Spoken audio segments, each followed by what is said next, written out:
Hobby creator. तो आज हम लोग बात करने वाले हैं क्लास 10 केमिस्ट्री का first chapter chemical reaction and it's equation. तो इसकी जर्नी शुरू हो चुकी थी। तो आज हम लोग का नेक्स्ट टॉपिक, तो ध्यान से देखेंगे। आज का टॉपिक है कैरेक्टरिस्टिक्स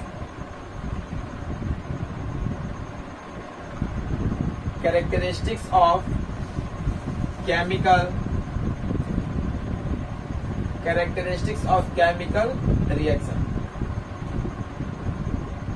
ठीक है, तो केमिकल रिएक्शन का जनरली 5 कैरेक्टरिस्टिक्स है जिसके बारे में हमको क्लास 10th में स्टडी करना है। फर्स्ट टॉपिक आएगा evolution of gas. First topic क्या आएगा बाबू? Evolution of gas. सेकेंड आएगा फॉर्मेशन ऑफ प्रिसिपिटेट। थर्ड आएगा चेंज इन कलर। फोर्थ आएगा चेंज इन फिजिकल स्टेट। और फिफ्थ आएगा चेंज इन टेम्परेचर। यानी क्या बताएं कि केमिकल रिएक्शन का 5 कैरेक्टरिस्टिक्स के बारे में हमको क्लास 10th में स्टडी करना है। इसमें पहला है इवोल्यूशन ऑफ गैस, सेकेंड है फॉर्मेशन ऑफ प्रिसिपिटेट, थर्ड है चेंज इन कलर, फोर्थ है चेंज इन फिजिकल स्टेट और फिफ्थ है चेंज इन टेम्परेचर। तो हम लोग एक एक करके इसको डिटेल में स्टडी करते हैं। ठीक है, तो चलिए फर्स्ट टॉपिक हम लोग शुरू करते हैं, इवोल्यूशन ऑफ गैस। तो सब लोग टॉपिक लगा लेंगे। फर्स्ट टॉपिक जिसका नाम है इवोल्यूशन ऑफ गैस। तो फर्स्ट टॉपिक हमारा क्या बना? Evolution of gas. यानी अब हम लोग गैस को इवॉल्व करेंगे। इवॉल्व का मतलब होता है मुक्त, निकलना। ठीक है, तो देखिए जैसे ट्रेंड वाइज इसको हम बात करते हैं। Trend 1, when such a metal like magnesium, zinc, iron, और भी कुछ हो सकता है, ठीक है, लेकिन हम इसके तौर पे लेके चलते हैं। such a metal like magnesium, zinc, iron react with dilute sulfuric acid, hydrochloric भी हो सकता है, dilute sulfuric acid to form metallic salt and released hydrogen gas। चलिए बनेगा कैसे, थोड़ा सा कॉन्सेंट्रेट। मैग्नीशियम रिएक्ट किया है डाइल्यूट सल्फ्यूरिक एसिड के साथ, यानी H2SO4 डाइल्यूट। आप लोग यहाँ पे ध्यान देंगे, डाइल्यूट का मतलब होता है एसिड में पानी का मात्रा ज्यादा। ठीक है, यानी पतला हो गया एसिड, तभी तो वो रिएक्ट होगा और आयोनाइज होगा। तो जब ये रिएक्ट करेगा तो इस Mg के ऊपर प्लस चार्ज, इसमें इसके ऊपर प्लस और इसके ऊपर माइनस, तो ये प्लस अट्रैक्ट करेगा इस माइनस को। तो साइड में यहाँ पे देख लो, Mg अट्रैक्ट करेगा जब SO4 को, तो Mg का वैलेंसी 2, SO4 का वैलेंसी 2, 2 कट गया, यानी क्या बच गया? MgSO4। यानी यहाँ पे आपका बच गया MgSO4। तो जब यहाँ पे MgSO4 बचा तो निकल क्या गया? हाइड्रोजन। और हाइड्रोजन का स्टेबल फॉर्म क्या है? H2। हाइड्रोजन का स्टेबल फॉर्म क्या है बाबू? H2। तो यहाँ से हाइड्रोजन गैस रिलीज हो गया। यानी मेटल रिएक्ट किया है डाइल्यूट सल्फ्यूरिक एसिड के साथ, तो ये क्या बना है? मेटालिक साल्ट, यानी मैग्नीशियम सल्फेट एक प्रकार का साल्ट है। साल्ट पहचानने का तरीका, जिसके लास्ट में आइड हो या 8 हो वो साल्ट होता है। तो इसके लास्ट में 8 है, मैग्नीशियम सल्फेट। ठीक है, तो ये साल्ट हो गया और हाइड्रोजन गैस निकल गया। सेकंड लेते हैं इसी का एग्जांपल। सेकंड है जिंक, यानी जिंक रिएक्ट करेगा अगर डाइल्यूट सल्फ्यूरिक एसिड के साथ, तो सेम कहानी वही होगा। Zn रिएक्ट करेगा SO4 को, दोनों का वैलेंसी 2, तो ये ZnSO4 plus H2 gas release होगा। बहुत सारा इसमें हो सकता है। आप आयरन का लीजिए, सोडियम का लीजिए, अल्युमिनियम का लीजिए, और डाइल्यूट एसिड में सल्फ्यूरिक या फिर आप हाइड्रोक्लोरिक ले सकते हैं। HNO3 नहीं लेंगे। क्यों? Because HNO3 is a strong oxidizing agent and it oxidize the other substance. कहने का मतलब कि अगर HNO3 लेते हैं तो दूसरे सबस्टांस को ऑक्सीडाइज करता, मेटालिक साल्ट के बदले ऑक्साइड का फॉर्मेशन करता।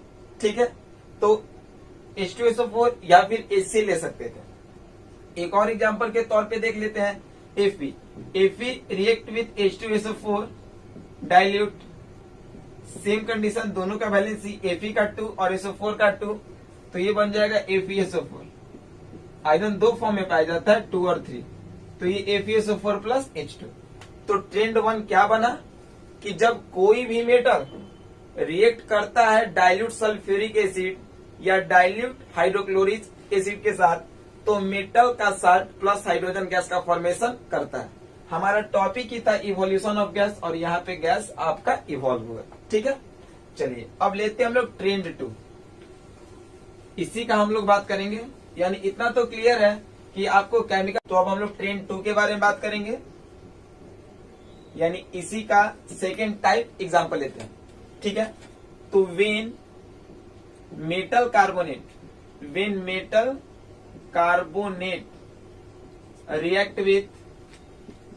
React with dilute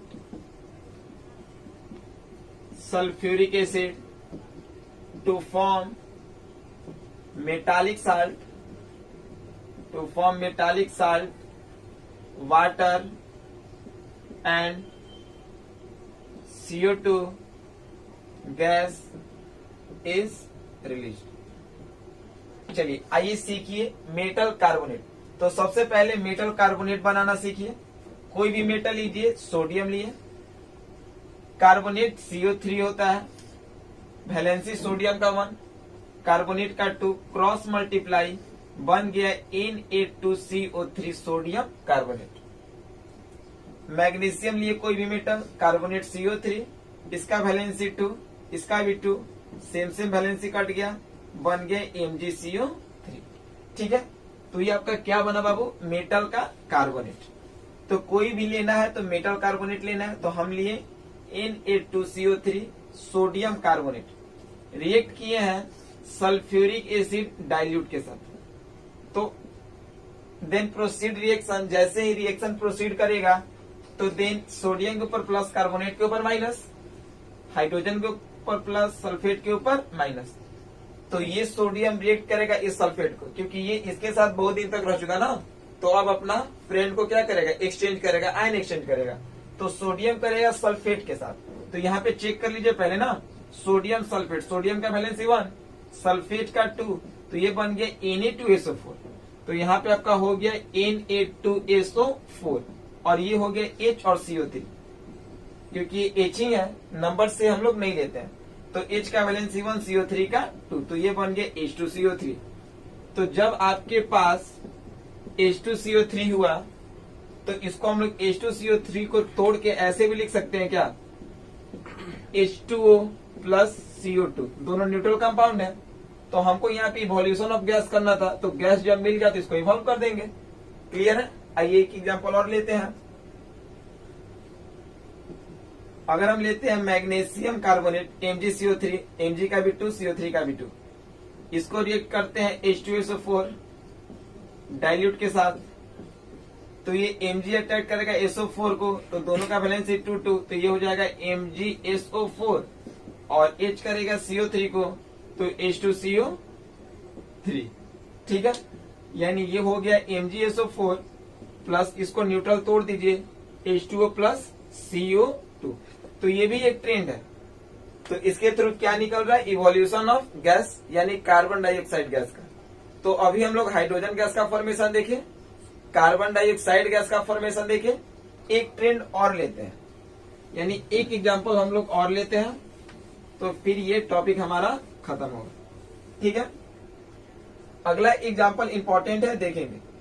when a mixture of potassium chlorate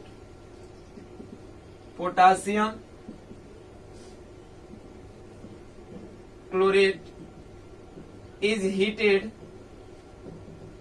in the presence of manganese dioxide to form potassium chloride and oxygen gas is released.